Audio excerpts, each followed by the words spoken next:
देखिए हमारा हम कृष्णा बुक से कंटिन्यू करेंगे। हमारा इंट्रोडक्शन चल रहा था, तो इंट्रोडक्शन का हाफ बाकी था, तो उसी को हम पहले पूरा करेंगे।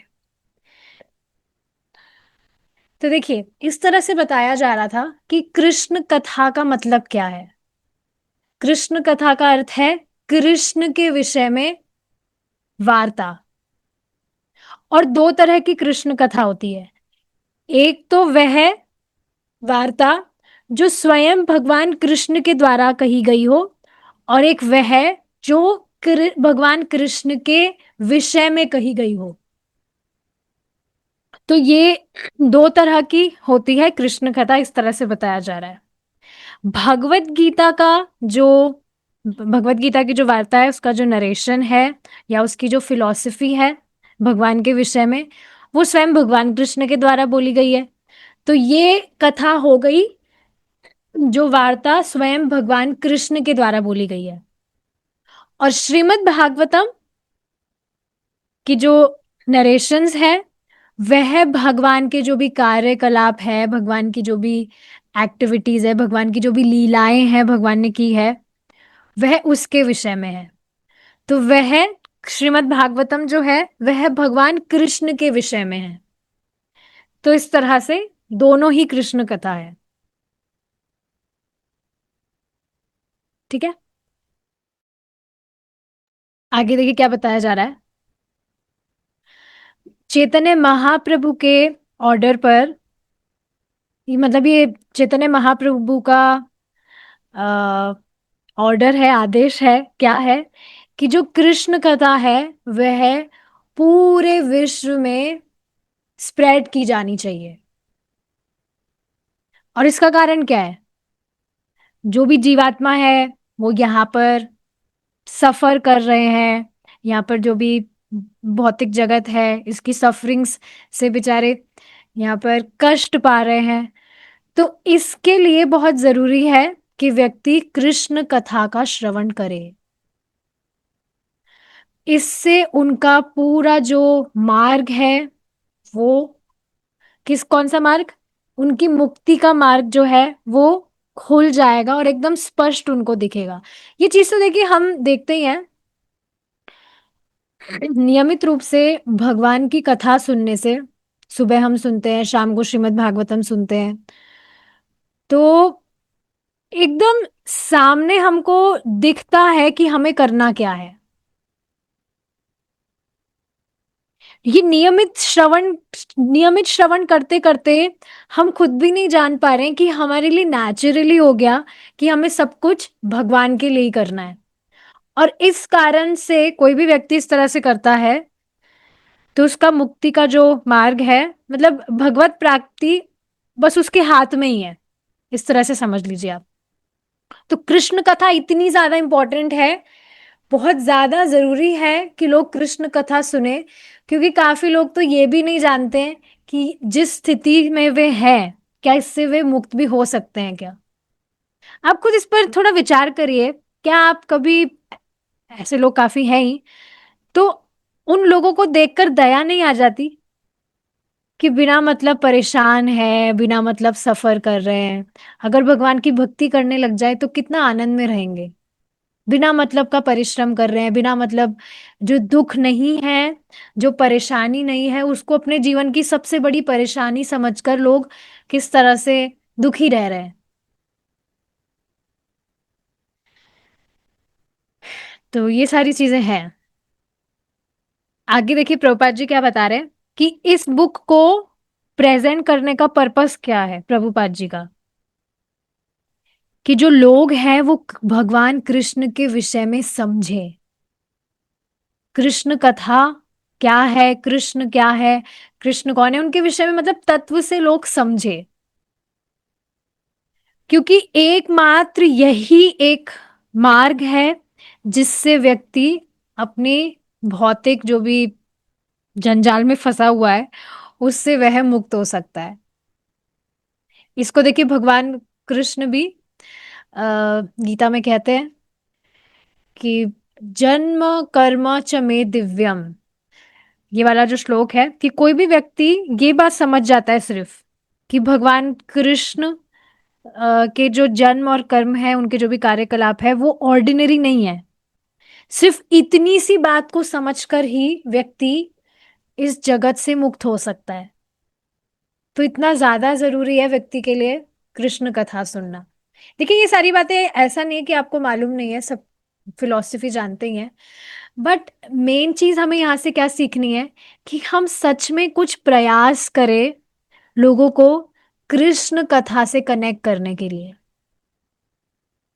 आपको याद होगा, अभी कुछ दिन पहले मैंने बताया था कि एक व्यक्ति आए थे, उनको मैंने 11 महामंत्र करने के लिए कहा था। आज वो फिर से आए और उन्हें बताया कि वो नियमित रूप से 11 बार महामंत्र कर रहे हैं। और आपको यकीन नहीं होगा, जैसे मैं बता देती हूँ, मेरा जो भाई है वो बिल्कुल भी चैंटिंग नहीं करता है। तो मैंने उसको कहा है कि चलो, 11 बार भी नहीं करेगा वो, नालायक है वो थोड़ा। तो मैंने उसको कहा कि चलो ठीक है, एक बार तो महामंत्र बोल सकते हो। तो एक बार महामंत्र वो बोल रहा है। इस बात को समझिए, एक महामंत्र मीन्स 16 नाम। अब सामने हमें दिख रहा नहीं है कि हम नाम बोल रहे हैं तो क्या जादू कुछ हो रहा है कि नहीं हो रहा है, कुछ धुआं वगैरह प्रकट नहीं होता है। बट एक नाम, सिर्फ एक नाम भी बहुत ज्यादा है व्यक्ति का, जो भी उसके पाप है, उसकी जो भी अविद्या है, उसको नाश करने के लिए। तो नियमित रूप से अगर कोई व्यक्ति 16 नाम भी बोल रहा है भगवान के, तो वह उसकी अविद्या को नाश ही हो रहा है। बहुत जल्दी वो आगे जाके भक्त बन जाएगा। तो ये बातें हम सुनते हैं, पर वास्तव में हमें प्रयास करना चाहिए कि हम इनको फॉलो भी करें। लग जाना चाहिए बस, कोई भी व्यक्ति हो, अगर वो बहुत ज्यादा कर्मठ है, बिल्कुल भी वो नाम जप नहीं कर पा रहा, तो 11 महामंत्र तो बोले कम से कम। 11 भी नहीं, एक महामंत्र बोल लो भाई। कुछ तो, बस कुछ तो करो। तो ये अभी उनको नहीं समझ आएगा कि एक महामंत्र बोलने से भी क्या होता है, कुछ भी तो नहीं होता है, बट आगे जाके मालूम चलेगा जब ये फलीभूत होगा सब। सो यस, ये जो बुक है प्रभुपाद जी ने स्पेशली, इसमें आप देखेंगे भगवान कृष्ण की फोटो कितनी सुंदर है। मैं तो सच में आजकल भगवान को इस तरह से, श्रीमती राधा रानी और भगवान कृष्ण का जो फोटो है, इनको देखकर ही मैं डेली जप करती हूँ आजकल। इतने क्यूट लग रहे हैं, इतने सुंदर लगता है। तो प्रभुपाद जी ने इस बुक निकालने का, बेसिकली बुक को पब्लिश करने का यही पर्पस है कि लोग भगवान कृष्ण के विषय में जाने, कृष्ण कथा थोड़ा हो। ठीक है, अब आगे देखिए, बहुत इंटरेस्टिंग बात है। कृष्ण कथा जो भौतिकतावादी लोग हैं उनको भी बहुत अच्छी लगेगी, क्योंकि भगवान के जो कथाएं हैं वो है इस तरह की, जैसे भगवान के जो लीलाएं हैं गोपियों के साथ में, तो वो एग्जैक्टली यहाँ भौतिक जगत में जैसे एक युवक और युवती, जो भी उनके बीच में प्रेम वगैरह जो भी रिलेशन होता है, तो वो बिल्कुल उसी तरह है भगवान की ये जो लीलाएं हैं, भगवान कृष्ण और गोपीज के बीच में जो भी, गोपियों के बीच में जो भी लीलाएं हैं। तो ये किसी भौतिकतावादी को भी ये सारे जो पास टाइम्स है ये बहुत इंटरेस्टिंग लगेंगे। तो आगे देखिए क्या बताया जा रहा है कि ये जो यौन की जो ये यौन संबंध की ये जो इच्छा है, ये वास्तव में अभी जो यहाँ पर मनुष्यों के बीच में देखी जाती है, ये अननेचुरल नहीं है, क्योंकि ये आध्यात्मिक जगत में भी है। देखिए, इस बात को समझिए, जो भी इमोशंस, जो भी फीलिंग्स हम यहाँ भौतिक जगत में महसूस करते हैं, एक्सपीरियंस करते हैं, सब कुछ भगवान कृष्ण से आ रहा है, पर यहाँ पर उसका परवर्टेड फॉर्म है। ये बात समझ लेना चाहिए। जैसे अभी भगवत गीता में इंग्लिश में जो क्लास हो रही है, तो उसमें मैं अभी, मतलब इंट्रोडक्शन ही चल रहा है उसमें भी, तो उसमें मंगलाचरण चल रहा है अभी। तो उसमें भगवान कृष्ण की प्रार्थनाएं है, उसमें आपको पता ही है, गोपेश गोपिका कांत, कि भगवान कृष्ण जो गोपियों के ईश हैं। यस। तो उसमें इस तरह से मैं उन माता जी को समझा रही थी जो शिकागो से हैं, कि गोपियों का अर्थ क्या है, उनको पता ही नहीं है गोपी का मतलब क्या होता है। गोपी इज द न्यू वर्ड। सो मैंने उनको बताया gopis mean girlfriends of Krishna. लेकिन ये बात समझना चाहिए कि इस भौतिक जगत में हम जो गर्लफ्रेंड्स बॉयफ्रेंड्स यहाँ पर जो भी रिलेशनशिप देखते हैं, वैसा आध्यात्मिक जगत में नहीं है, वैसा भगवान कृष्ण के साथ में नहीं है। बाद में देखिए, इसको और क्लियर करने के लिए हम समझेंगे ही कि स्पिरिचुअलिटी में आध्यात्मिक जीवन में प्रगति करने के लिए बताया ही जाता है कि व्यक्ति को ब्रह्मचर्य का पालन करना चाहिए। सेंस कंट्रोल इज इंपॉर्टेंट, नहीं तो वो अपनी भक्ति में प्रगति कैसे करेगा। तो अब एक तरफ ब्रह्मचर्य का पालन और एक तरफ यहां हम पढ़ रहे हैं भगवान कृष्ण की गर्लफ्रेंड्स। तो समझना चाहिए कि आध्यात्मिक जगत में वो केस नहीं है जो केस हम यहां पर देखते हैं, बल्कि भौतिक जगत में व्यक्ति ये जो भी फिजिकल रिलेशनशिप्स या ये जो भी अट्रैक्शन है टुवर्ड्स ऑपोजिट जेंडर, इसमें जो भी पड़ा हुआ है, ये सबसे बड़ा अवरोध है उसका भगवत प्राप्ति में। क्योंकि अगर इंद्रिय संयमित संयम नहीं करेगा, ब्रह्मचर्य का पालन नहीं करेगा, ऑफ कोर्स ब्रह्मचर्य पालन करना जीवन का उद्देश्य नहीं है, बट ये हेल्प करता है। व्यक्ति का जो डिटर्मिनेशन है वो उससे पक्का होता है। तो यहां से ये बिल्कुल क्लियर होता है कि आध्यात्मिक जीवन में प्रगति करने के लिए ब्रह्मचर्य का पालन करना ही होता है। तो यहां से बिल्कुल क्लियर है कि भौतिक जगत में हम जो भी रिलेशंस देखते हैं, आध्यात्मिक जगत में वैसा नहीं है, उसका परवर्टेड फॉर्म है यहाँ पर। तो प्रभुपाद जी यही बता रहे हैं कि ये जो फीलिंग है अट्रैक्शन वाली, ये भगवान से ही आ रही है, कुछ अलग नहीं है। भगवान से इस जगत में कुछ भी अलग नहीं है, ये बात समझ लेनी चाहिए। भगवान कृष्ण की जो इलादनी शक्ति है श्रीमती राधा रानी है। तो भगवान कृष्ण श्रीमती राधा रानी के प्रति बहुत उनका आकर्षण है, और इस आकर्षण की वजह से, इस आकर्षण को महसूस करने की वजह से कि श्रीमती राधा रानी किस तरह से भगवान कृष्ण को संतुष्ट करने में ही बस हमेशा सोचती रहती है, हमेशा उनकी सेवा करना चाहती है। तो ये एक्सपीरियंस करने के लिए कि भाई राधा रानी को ऐसा क्या महसूस हो रहा है जो बस मेरी सेवा करना चाहती है, मुझसे इतना प्रेम करती है, इसको एक्सपीरियंस करने के लिए वे महाप्रभु के रूप में आए। तो आप देख रहे हैं ना, ये जो फीलिंग्स है अट्रैक्शन वाली और जो भी है, ये भी भगवान से ही आ रही है, तो कुछ भगवान से अलग नहीं है। तो व्यक्ति इन लीलाओं को पढ़ने के माध्यम से ही कृष्णा बुक पढ़ेगा, और ऐसा तो नहीं है कि सिर्फ यही लीलाएं पढ़ के वह रुक जाएगा, बाकी सारी जो लीलाएं हैं फिर उनको भी पढ़ेगा। और आप एक और बहुत इंटरेस्टिंग चीज देखेंगे, जैसे प्रिय शर्मा माता जी आपने फर्स्ट चैप्टर पढ़ा ही होगा, तो फर्स्ट चैप्टर में आप देखेंगे प्रभुपाद जी सिर्फ स्टोरीज नहीं रखे हैं, स्टोरीज के साथ साथ फिलॉसफी भी बता रहे हैं बीच बीच में। तो ये बहुत इंटरेस्टिंग चीज है। तो अभी गोपियों की लीला पढ़ी नहीं है, आगे पढ़ेंगे हम, पर उसमें भी आप देखेंगे बीच बीच में प्रभुपाद जी फिलॉसफी जरूर बताएंगे कि कैसे ये जो भी है ये भौतिक जगत से अलग है, भगवान को साधारण मनुष्य नहीं समझना चाहिए। स्टार्टिंग में ही बताई दी ये बात। माता जी कृष्णा बुक में ना सारे चैप्टर में कभी भी बीच में आ जाता है फिलोसफी के, सब चैप्टर में बीच में फिलोसफी बता ही देते हैं प्रभुपाद जी। जी, तो ये बहुत इंटरेस्टिंग बात है कि सिर्फ स्टोरीज नहीं है, उसमें फिलोसफीज भी प्रभुपाद जी बता रहे, तो ये एक बेनिफिट है। तो ठीक है, इन पास टाइम्स को पढ़ने के बहाने से ही व्यक्ति कृष्णा बुक पढ़ेगा, तो ये इंटरेस्टिंग है। तो आप देखिए, ठीक है, आप किसी को फिलोसफी पसंद नहीं है, आप उसको कृष्णा बुक पढ़ने को कह सकते हैं, क्योंकि स्टोरीज तो सबको बहुत पसंद आती है। तो ये बहुत सुंदर है। प्रभुपाद जी ने भी देखिए बहुत सारी हमें चीजें दी हैं जिसको अलग अलग वे में हम यूज करके प्रचार कर सकते हैं। ठीक है, तो देखिए प्रभुपाद जी क्या बता रहे हैं। When those who are after sex life in this material world hear about Krishna's pastimes with Gopi, तो वो ट्रांसेंडेंटल प्लेजर रेलिश करेंगे। बहुत इंटरेस्टिंग है।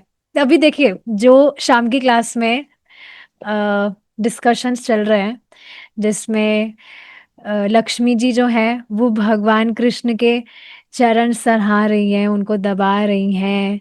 तो अब लौकिक दृष्टि से देखा जाए तो ये थोड़ा अजीब सा टॉपिक लग सकता है कि एक जो स्त्री है वो पुरुष के पैर दबा रही है, इसका क्या चिंतन करना। पर कोई व्यक्ति अगर भगवान पर इस तरह से ध्यान कर रहा है तो वो उसको आध्यात्मिक लाभ देने वाला है, आध्यात्मिक सुख उसको उससे प्राप्त होगा, जिससे उसकी अविद्या का नाश होगा। तो जब करते करते भी प्लीज इसको करिएगा, ये ऐसा करना चाहिए। जब करते करते हमें ट्राई करना चाहिए कि हम भगवान की जो कथाएं सुनते हैं, लीलाएं सुनते हैं, जब करते करते हम उनका स्मरण करें। अपने आप स्मरण हो रहा है तो बहुत अच्छी बात है, पर कभी कभी बीच में ट्राई करना चाहिए कि जब करते करते भगवान की इस तरह से कथाओं का स्मरण हो। ये बहुत जरूरी है। तो इस तरह से अभी इन दिनों किस तरह से लक्ष्मी जी भगवान के चरण दबा रही हैं, भगवान कैसी धोती पहने हुए हैं, करधनी पहने हुए हैं, उनका नाभि कमल, इस तरह से मेडिटेट करते हुए, स्मरण करते हुए आप जप करेंगे तो बहुत अच्छा लगता है। तो ये बात आप समझ रहे हैं। लौकिक दृष्टि से वो लग सकता है कि ये तो भाई जैसे यहाँ पे करते हैं वैसे हो रहा है, बट नहीं, भगवान कृष्ण के संबंध में वो है, उसका स्मरण हो रहा है, उसका चिंतन हो रहा है, तो वह व्यक्ति को आध्यात्मिक लाभ देने वाला है, हालांकि वो लौकिक लग सकता है। तो एडवांटेज यही है, इसका बेनिफिट उसको क्या होगा, धीरे धीरे करके वह आध्यात्मिक स्तर पर आ जाएगा। भागवतम में इस तरह से बताया है, अगर कोई भी व्यक्ति भगवान कृष्ण की लीलाएं सुनता है जो गोपियों के साथ में हुई है, लेकिन बोनाफाइड वे में वो सुनता है, जो शास्त्रों में अच्छे से मतलब बताया गया है। क्योंकि आप देखेंगे मार्केट में ऐसी भी बहुत सारी बुक्स है जिसमें ये सारी भगवान के मतलब बहुत ही खराब वे में पास टाइम्स उन्होंने बताए हैं, और उसमें यही सत्यापित कर रहे हैं कि भगवान कृष्ण भी एक ऑर्डिनरी पर्सन है। तो वो सब खराब चीज है। तो देखिए यहाँ प्रभुपाद जी स्पेसिफिकली बोल रहे हैं फ्रॉम ऑथोरिटीज, बोनाफाइड वे में अगर वो भगवान कृष्ण की लीलाएं सुनता है गोपीस के साथ में, गोपियों के साथ में, बेसिकली भगवान कृष्ण को एक ऑर्डिनरी व्यक्ति ना समझ के भगवान समझकर वो इस तरह से सुनता है, तो उसकी ये जो काम वासनाएं हैं, सिर्फ इन कथाओं को सुनते सुनते इन काम वासनाओं का उसका नाश हो सकता है।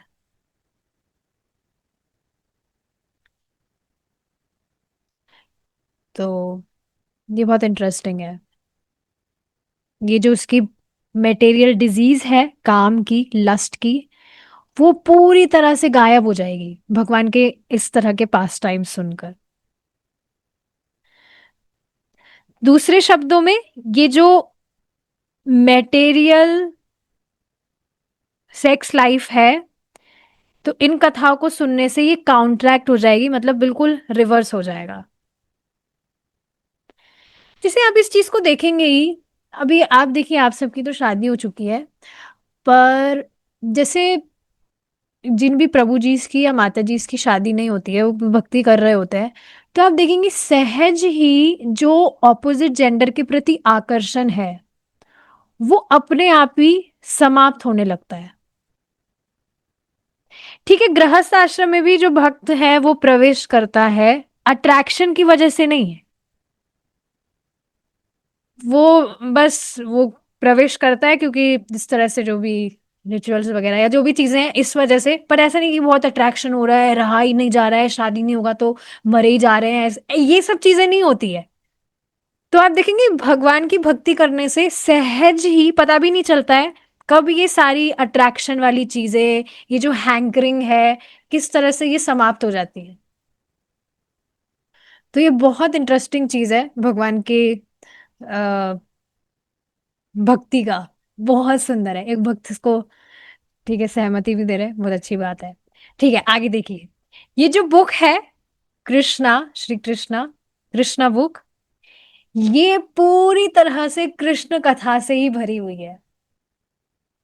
ये देखिए एक एडवांटेज है कि प्रभुपाद जी बीच बीच में फिलोसफी बता रहे हैं ताकि व्यक्ति डाइवर्ट ना हो जाए, क्योंकि काफी सारी चीजें इसमें ऐसी हैं मतलब भगवान की जो कथाएं हैं, काफी लोगों को ये फिक्शनल बुक लगती है। मतलब फिक्शनल बुक ना लगे कि भाई ऐसा कैसे हो सकता है कि कोई जो व्यक्ति है वो इतनी जादुई तरीके से काम कर रहा है, इतनी बड़ी असुरनी को मार दिया एक छोटे से बच्चे ने। तो ये भौतिक दृष्टि से तो फिक्शनल लगेगा कि ऐसे कोई इमेजिनरी स्टोरीज है। समझ रहे इस बात को? तो इस वजह से फिलॉसफी बताना जरूरी है, ताकि व्यक्ति डाइवर्ट ना हो। लेकिन ये बहुत सुंदर बात है, कृष्णा बुक पूरी कृष्ण कथा से भरी हुई है। और आगे देखिए क्या बताया जा रहा है। Will thus appeal equally to the liberated souls and to persons who are trying to be liberated। और जो ऑलरेडी मुक्त आत्माएं हैं, उनके लिए तो ये सुस्वादु है ही। उनको तो रस प्राप्त होगा ही भगवान की कथाएं सुनने में या पढ़ने में। लेकिन जो मुक्त होना भी चाहते हैं, या जो बहुत ज्यादा भौतिकतावादी अपने जीवन में बहुत ज्यादा एब्जॉर्ब है, उनके लिए भी ये बुक है। मतलब ये बुक सबके लिए, जो मुक्त पुरुष है उनके लिए भी, जो मुक्त होना चाहते हैं उनके लिए भी, और जो भौतिकतावाद में बहुत लीन है उनके लिए भी। सबके लिए ये बुक है। तो परीक्षित महाराज के द्वारा, जैसा कि कहा गया है, जो भी कृष्ण भगवान कृष्ण के विषय में सुनता है सुखदेव गोस्वामी के द्वारा, तो उसका समान रूप से प्रभाव होता है सभी के ऊपर। सभी के ऊपर समान रूप से कार्य करती है कृष्ण कथा, जैसे वो अपने जीवन में किसी भी स्थिति में क्यों ना हो। थोड़ी बहुत भक्ति करने लगा हो, या बहुत भक्ति कर रहा हो, या बिल्कुल भक्ति ना कर रहा हो, सबके लिए कृष्ण कथा समान ही कार्य करती है। बस ये है कि भक्ति ज्यादा बड़ी होगी तो व्यक्ति जो है वो ज्यादा रेलिश कर पाएगा, ज्यादा उसको रियलाइजेशंस आएंगे। बाकी कार्य तो सब पर समान रूप से करती है। तो सब अपने अपने स्तर के हिसाब से कृष्ण कथा को एप्रिशिएट करेंगे, ये बात है। लेकिन परीक्षित महाराज एक और चेतावनी दे रहे हैं कि persons who are simply engaged in killing animals and in killing themselves may not be very much attracted to Krishna कथा। अब इसका अर्थ क्या है? कि कोई भी व्यक्ति अगर कृष्णा बुक नहीं पढ़ रहा है, देखिए क्या बताया जा रहा है। Ordinary persons who are following the regulative moral principles of scriptures, no matter in what condition they found, will certainly be attracted, but not persons who are killing themselves। देखिए, इस बात को समझिए, बहुत इंपॉर्टेंट चीज है, भागवतम में बताई गई है। कोई भी व्यक्ति अगर भगवान के विषय में नहीं सुन रहा है, तो वो खुद की आत्महत्या करने के जैसा कार्य कर रहा है। क्योंकि देखिए, इसको देखिए, श्रीला नरोत्तम दास ठाकुर जी ने भी अपनी प्रेयर्स में इस तरह से गाया है। जानिया शुनिया विश्व खाइनु। मतलब मनुष्य जीवन प्राप्त किया, उसके बाद में भी भगवान राधा कृष्ण का भजन नहीं किया। जानते बूझते मैंने सिर्फ विष ही खाया। और विष खाएगा तो व्यक्ति क्या करेगा? आत्महत्या कर रहा है। तो कोई भी व्यक्ति मनुष्य जीवन प्राप्त होने के बाद में भी भगवान की कथाएं नहीं सुन रहा है, स्पेसिफिकली कृष्ण कथा की बात यहाँ हो रही है, तो वो खुद की आत्महत्या ही कर रहा है, खुद ही को मार रहा है वो। तो श्रीमद् भागवतम में भी ये एग्जैक्ट वर्ड है, पशुग्ना, जिसका अर्थ है जो पशुओं को मार रहा है और खुद को भी मार रहा है। अब इसका भी एक डीप मीनिंग है। इस तरह से बताया जाता है, कोई व्यक्ति अभी पशु हत्या कर रहा है, तो नेक्स्ट जीवन में वही पशु उसकी हत्या करेगा। This is called law of karma. तो ये बात है basically. Let's come to the point, कोई भी व्यक्ति कृष्ण कथा नहीं सुन रहा है, तो वो खुद को मारने जैसा ही है। कोई भी व्यक्ति आत्म साक्षात्कार के लिए कुछ प्रयास नहीं कर रहा है और आध्यात्मिक कुछ प्रगति नहीं करना चाहता है, तो वो खुद को मार ही रहा है। क्योंकि ये जो मनुष्य जीवन है, ये स्पेशली आत्म साक्षात्कार के लिए ही हमें प्राप्त हुआ है। कल भी भगवत गीता में प्रभु जी बता रहे थे कि ये बहुत कठिन है इस एक बात को समझना, सिर्फ कि ये मनुष्य जीवन सिर्फ और सिर्फ आत्म साक्षात्कार के लिए हमें मिला है। No other projects. जो भी प्रोजेक्ट्स हैं वो इसके अंडर ही होने चाहिए, सेल्फ रियलाइजेशन। पर ये बहुत कठिन होता है समझना कि मनुष्य जीवन सिर्फ और सिर्फ आत्म साक्षात्कार के लिए प्राप्त हुआ है। सोचिए, अगर हम सिर्फ इस वजह से, इस तरह से हमारा जीवन व्यतीत करें, तो कितनी इजी लाइफ हो जाएगी ना। बहुत सारे हमारे जो प्रोजेक्ट्स हैं वो डिलीट हो जाएंगे, ये भी करना है, वो भी करना है, ये भी करना है, वो भी करना है। हाँ, भगवान के संबंध में करना है तो वो बहुत अच्छी बात है।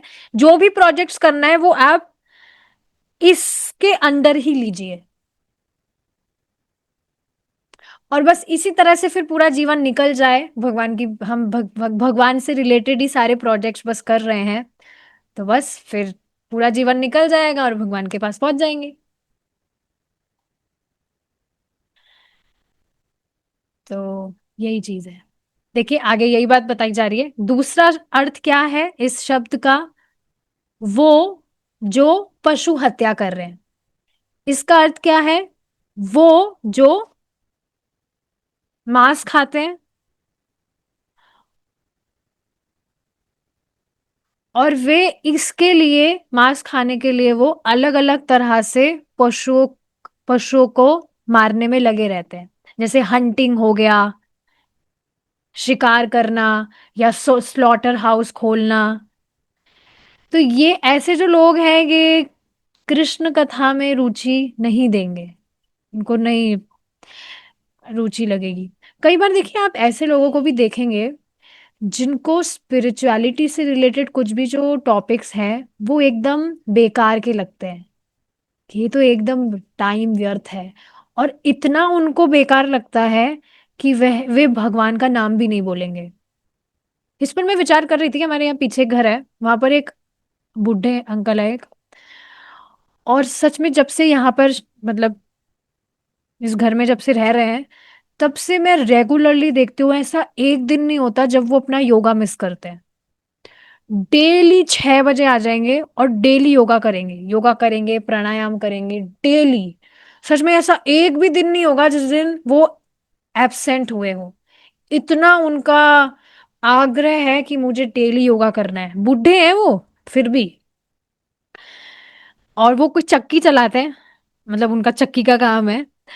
तो मैं एक बार गई थी उनसे आटा लेने, तो मैंने उनको बोला, मैंने हरे कृष्णा में बोलती हूँ, मैंने उनको हरे कृष्णा बोला, तो उनको समझ नहीं आया मैंने क्या बोला। बोले कृष्णा, कृष्णा बोले या पता नहीं कुछ बोले, ऐसे क्वेश्चन मार्क करके, कि कुछ शब्द बोला उन्होंने।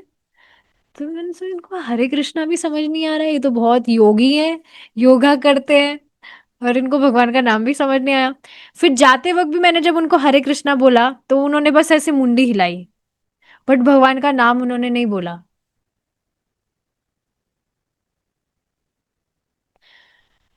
तो आप सोचिए, सब कुछ व्यर्थ का है कि नहीं।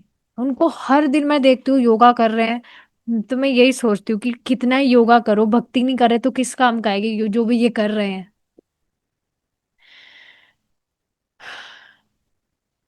तो आप देखेंगे लोगों का इस तरह का होता है कि, मैं मतलब आज सुबह इस विषय में सोच रही थी, उसी इंसिडेंट को, कि जब मैं उनको लास्ट में भी हरे कृष्णा बोल के गई तो उन्होंने सब सिर्फ मुंडी हिलाई। तो उनके दिमाग में यही था कि हाँ, क्या ये भगवान का नाम बोलना है या नहीं बोलना है, एक ही तो बात है। तो लोगों को समझ नहीं आता है।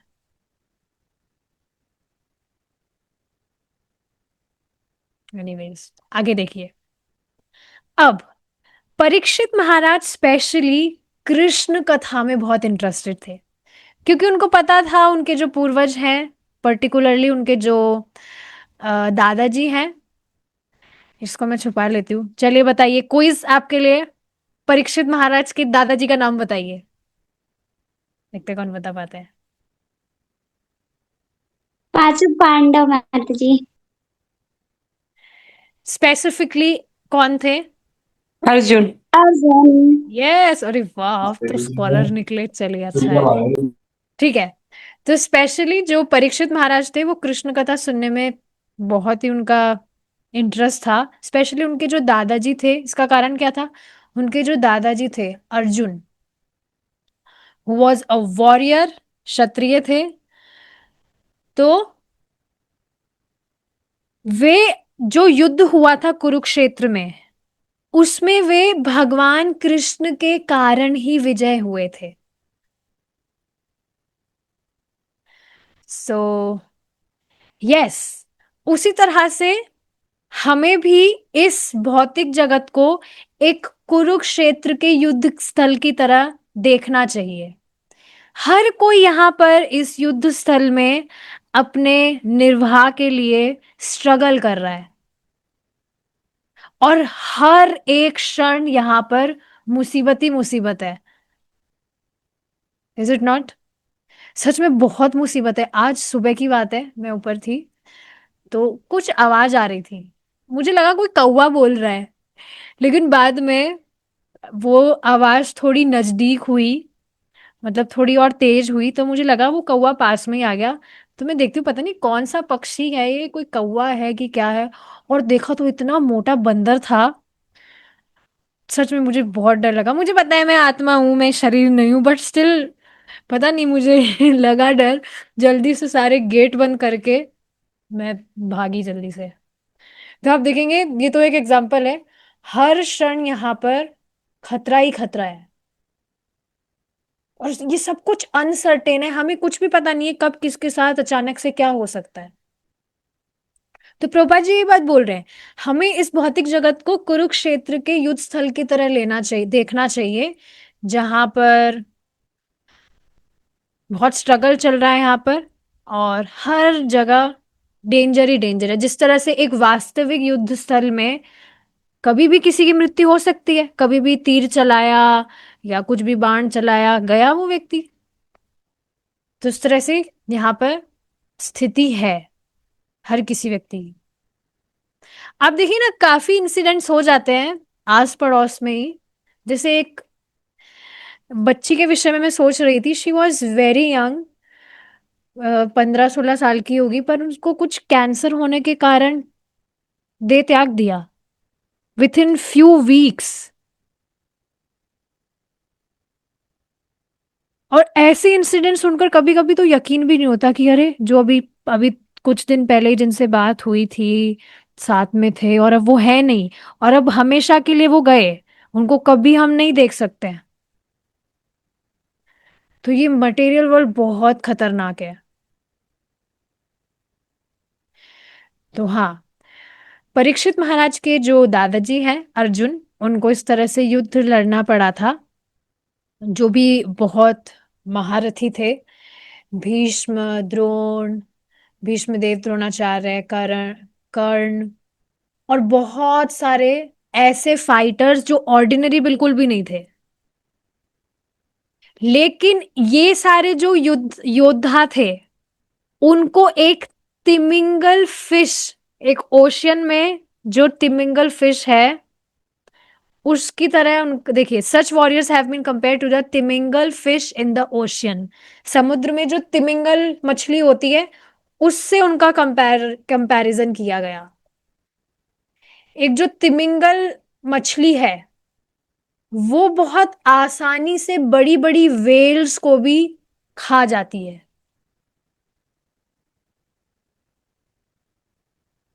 तो इस कुरुक्षेत्र के युद्ध स्थल में बड़े बड़े जो फाइटर थे, वो आसानी से सबको निगल जाते, जैसे एक तिमिंगल फिश बड़ी बड़ी वेल्स को निगल जाती है। एक बार देखते हैं तिमिंगल फिश कैसी दिखती है, थोड़ी धारणा होगी।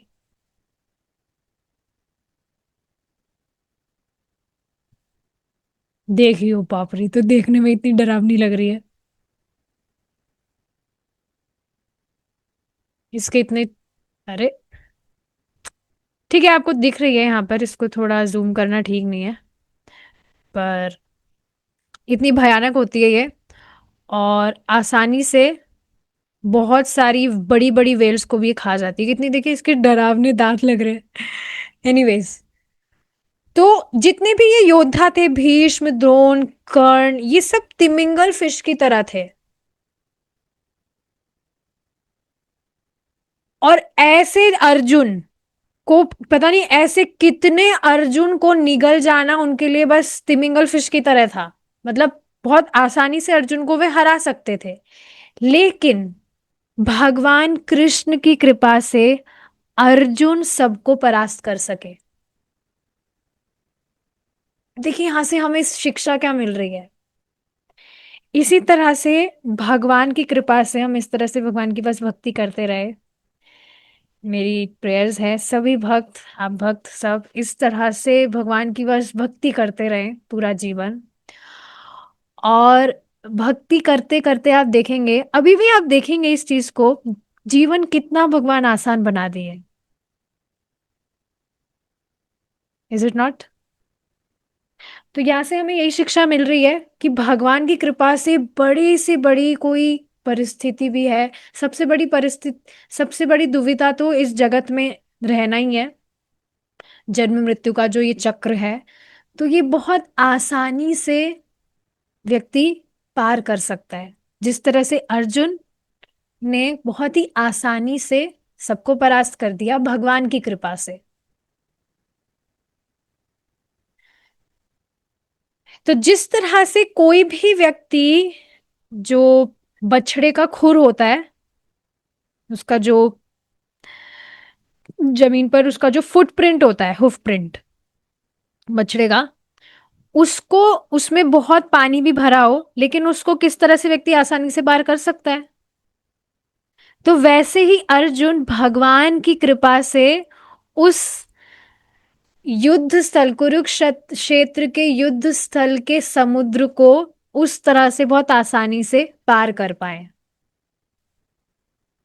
और ये भागवतम में बताया ही जाता है कि कोई भी जो भक्त है भगवान कृष्ण की भक्ति कर रहा है, तो वह भी इस जन्म मृत्यु रूपी ये जो सागर है, उसके लिए ये बछड़े के हुफ प्रिंट के समान हो जाता है, जिसको बहुत आसानी से वह लांग सकता है। तो ये बहुत इंटरेस्टिंग बात है। तीत बहुत डेंजर है। यस। और ऐसे ही ये जो यहाँ भौतिक जगत में ऐसे ही सबको खाया जाता है। एनीवेज, अब परीक्षित महाराज जो है, उन्होंने भगवान कृष्ण के जो कार्यकलाप है, वो बहुत सारे कारणों से उन्होंने उनकी सराहना की।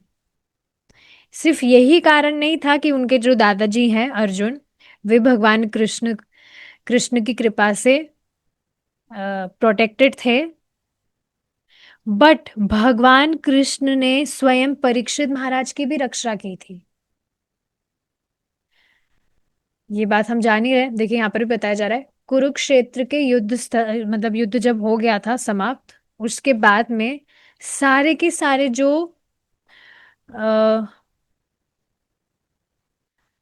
कुरु डायनेस्टी, मतलब जो भी कुरु वंशी जो थे, उनके जितने भी मेंबर्स थे, दोनों पुत्र और पोते वगैरह जो भी थे धृतराष्ट्र के,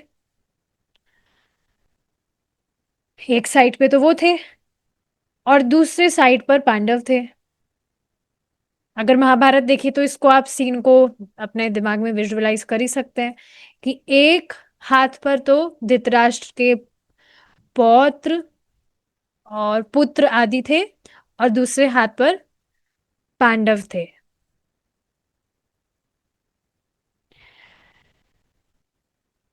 तो इस तरह से युद्ध करते करते मर गए थे, लेकिन सिर्फ 5 पांडव बचे थे। उसके अलावा सब के सब कुरुक्षेत्र के युद्ध स्थल में सब सबों ने अपना देह त्याग दिया था, सब मर गए थे। अब उस समय महाराज परीक्षित माता के गर्भ में थे, उनकी माता का नाम बताइए, क्विज अगेन, उनकी माता का नाम बताइए, परीक्षित महाराज की माता जी का नाम। उत्तरा। यस, उत्तरा। ये बहुत बेसिक चीजें हैं जो आप सबको मालूम है, मालूम होनी भी चाहिए।